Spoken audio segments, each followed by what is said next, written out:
What? Who? Oh, I must have dozed off. Perhaps we need a spot of tea to wake us up. What do you say, Rufus? Yes, quite right. Better get back to work. This book won't write itself. Maybe I should start somewhere easier. I'll come back to the prologue later. The sun rose over another perfect day in picturesque Arthurton.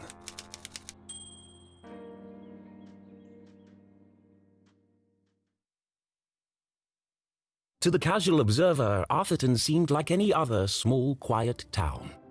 It was nestled in a valley between two mountains, lined by lustrous forests, and perched on the edge of a pristine lake.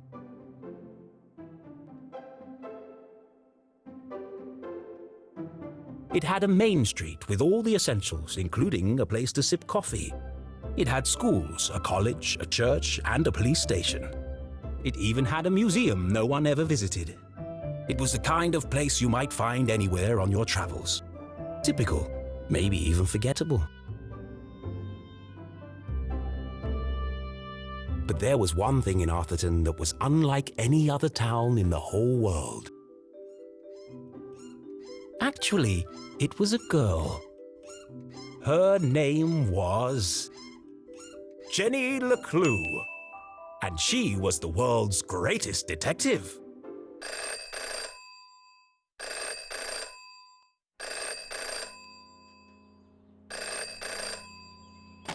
Finkelstein residence. Oh, hello, Glenda. Yes, he said he might ring. Okay, patch me through then.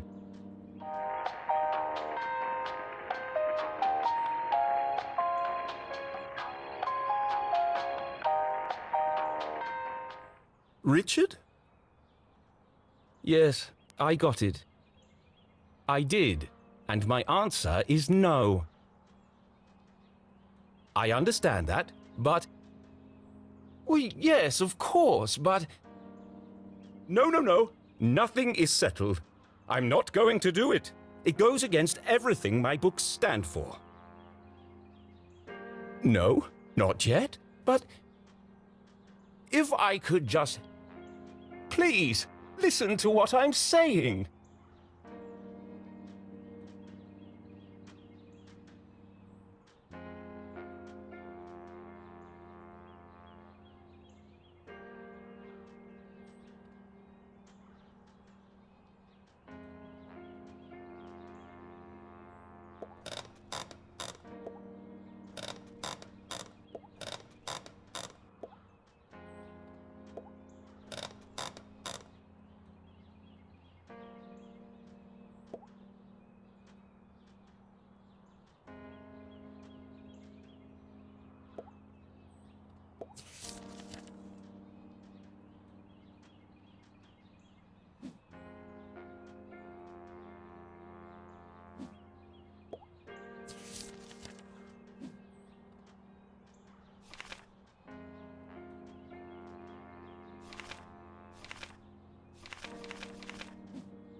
You don't understand what you're asking for.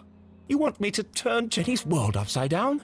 Kill off my characters and destroy everything I've built over the last 30 years? Fine. I'll give you what you want. But I warn you, I'm a stream of consciousness writer, and you have unleashed my fury. Good day, sir.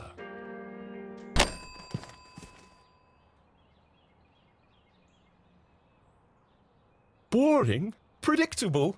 Pah! Well, if it's murder they want, it's murder they'll get.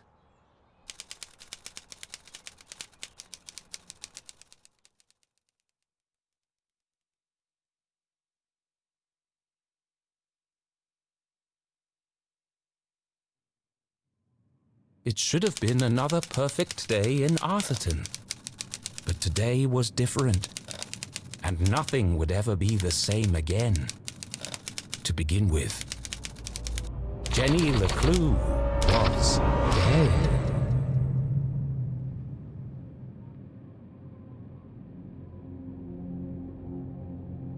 Her skin was pale, her eyes glassy and frozen.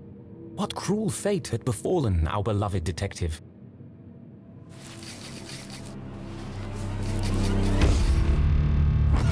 No, no, no! Never move the victim! Mrs. LeClue, she's doing it again. Jenny LeClue, you are a dead body. Dead bodies don't talk.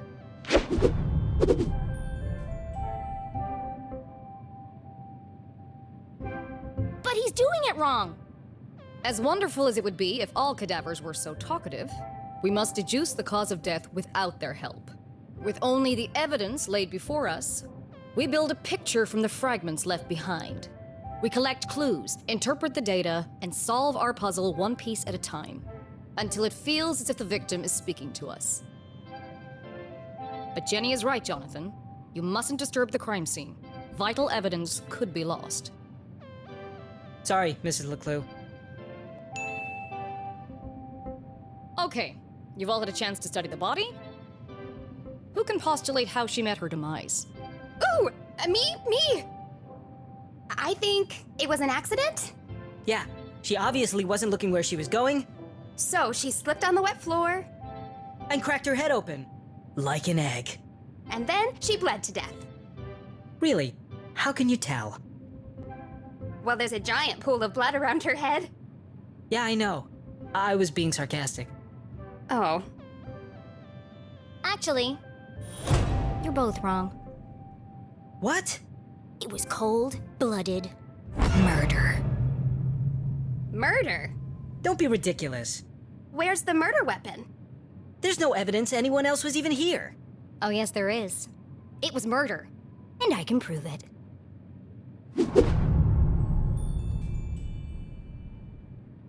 Jenny had read all the books. She'd absorbed all her mother's teachings. But there was nothing quite like getting your hands dirty. How many people get the chance to solve their own murder? The first step in any good deduction was collecting evidence. Seemingly insignificant details could provide a vital piece of the puzzle. First, I'll search the crime scene for clues. Then she'd analyze the data. And finally, Deduce the real cause of death.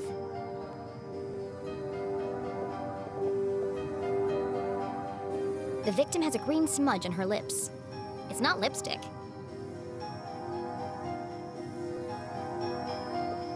without her trusty bifocals, Jenny couldn't see the nose in front of her face.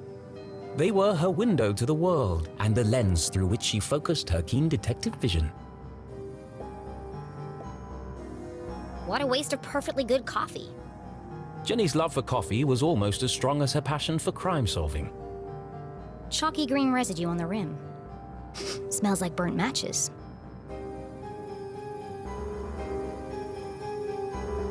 The floor is wet and slippery, but also immaculately clean.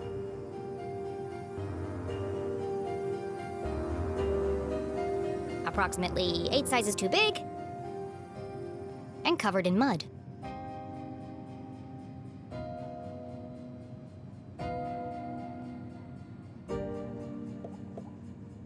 Jenny's blue sweater was scruffy and quite uncomfortable, but her grandmother had knitted it, and so it was her favorite.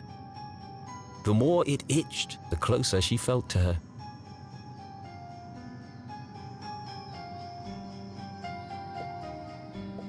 There's no doubt the victim lost a lot of blood.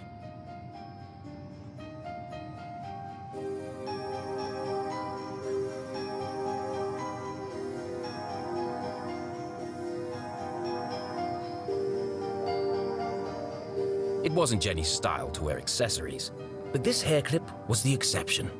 Its function as a lockpick had saved Jenny from a long night trapped in her school locker. She'd worn it ever since. I've seen enough. Time to wrap this case up. Jenny was a meticulous record keeper, noting every relevant clue in her trusty journal. A great detective knew that solving a mystery was simply a matter of connecting the dots. I'm certain this wasn't a mere accident. Now I just need to prove it. How do I know the victim didn't slip?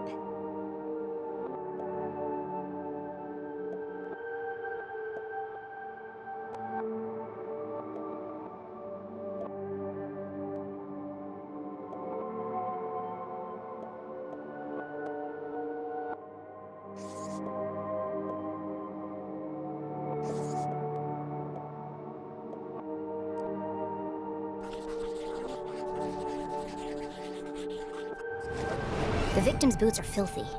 They should have left big muddy footprints on the floor. So where are they?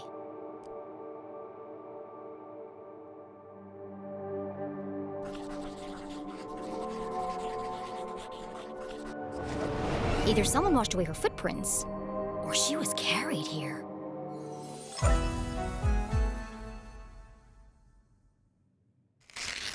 Okay, that proves she didn't slip. So how did she actually die? What was the real cause of death?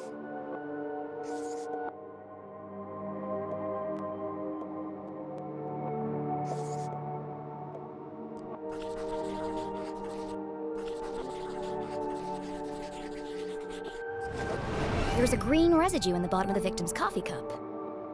It smells of burnt matches. Phosphorus. Also found in common garden fertilizer.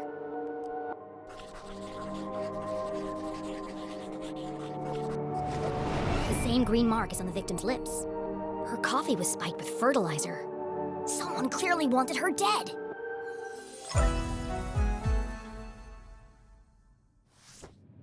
Ah, the case of the dead lab assistant.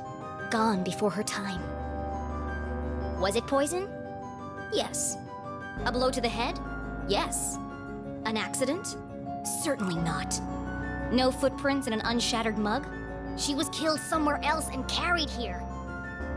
This is the story of a scorned ex-lover. Jenny? The gardener enacting his revenge. Jenny! A deadly brew of fertilizer and caffeine coursing through the veins. That's quite enough, thank you. What happens to the gardener? Is this gonna be on the test? Remember, class, even the smartest criminals make mistakes. This is how we catch a killer. But what's the point of all this? Yeah, there hasn't been a murder in Arthurton in years. Every town has a dark side, even Arthurton. By doubting, we are led to question. And by questioning, we arrive at the truth. Okay, that's all for today. Don't forget, next class is our field trip to the morgue. So have a light lunch.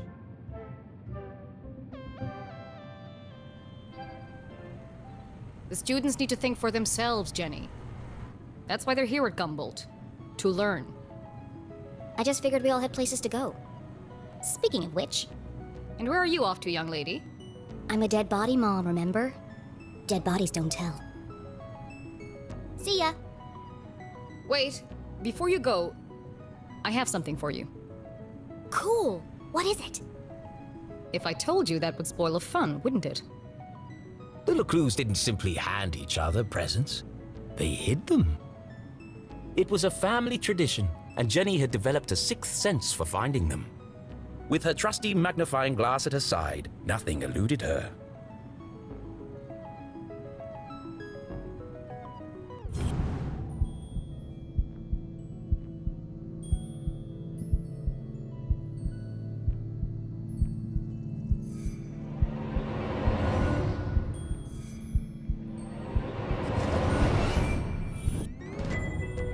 A new journal. To Jenny, there was nothing better than the aroma of a fresh leather notebook.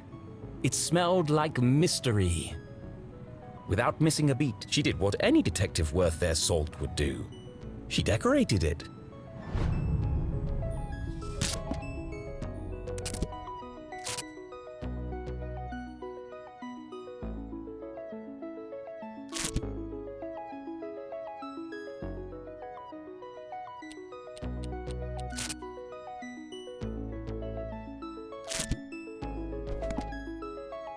A new journal meant new adventures.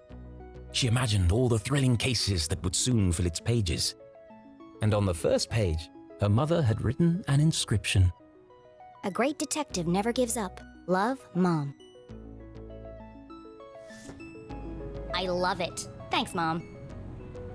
Jenny, I wanted to talk about, Somewhere in the back of Jenny's highly caffeinated brain, an alarm bell was ringing. Her mum was hesitating. What could be causing her to act so out of character?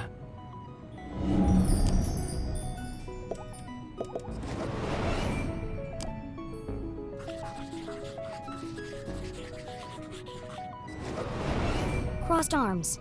Furrowed brow. Jenny saw it coming from a mile away. Her mother was about to get Emotional. I've really gotta go. No, Jenny, wait. I need your help. What? Really? Jenny couldn't believe her ears. It was extremely unusual for her mother to ask for help. It must be something very important. Tracing the steps of a deranged killer? A cold case that only someone with Jenny's expertise could solve? I've misplaced the students' essays on decapitation. See if you can find them for me before you leave. I have to run. Wow, the case of the misplaced papers. Are you sure you want to trust me with such a complex task? I have no doubt you'll be able to find them. They're around here somewhere.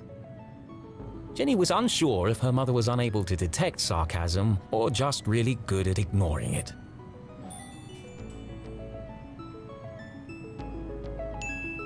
What's the point? They're all gonna fail anyway. A great detective learns the most valuable lessons from their biggest failures. I really can't, Mom. I've got somewhere to be. People are depending on me. I have somewhere to be too, and I'm depending on you to find those papers. Have you considered how these menial chores might be affecting my sense of self-worth? Is this really the act of a responsible mother? Jenny LeClue. That was her mother's code for enough is enough. Fine, I'll find them. Good. Find the papers and go straight home. But I'm meeting Keith tonight. No buts, remember? Oh, I'm sorry. Maybe I'm still feeling the effects of being poisoned for your class. Well then, I have the perfect antidote. You're staying with your cousin this weekend, and you still need to pack. This again?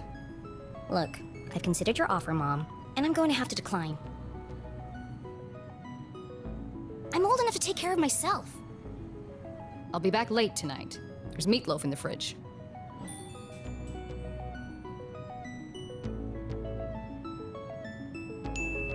So you don't trust me to take care of myself this weekend, but you do trust me to fix dinner and not burn the house down? Jenny LeClue, it's been a difficult week. Could you please just do what you're told for once and stop asking questions? Fine.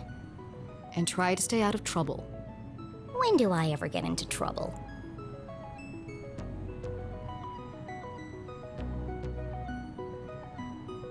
All right, let's find these papers and get out of here.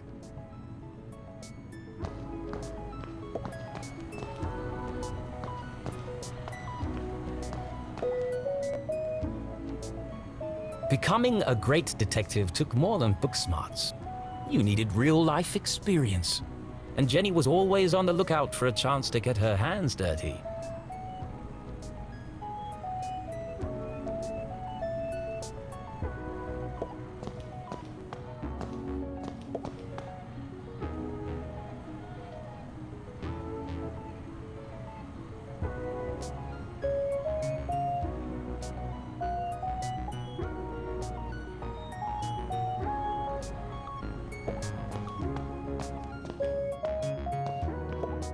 Please do not touch. Someone must be running an experiment.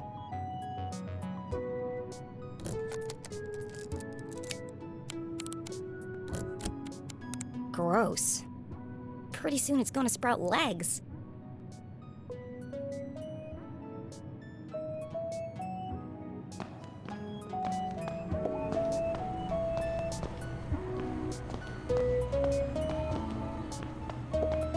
Looking rather trim today, Ethan.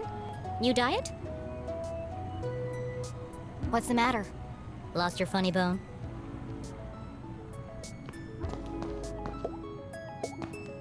One of Jenny's earliest memories was making raspberry jam with her mum. It's the perfect substitute for blood in class demonstrations. And better tasting than the pig's blood the textbook recommends.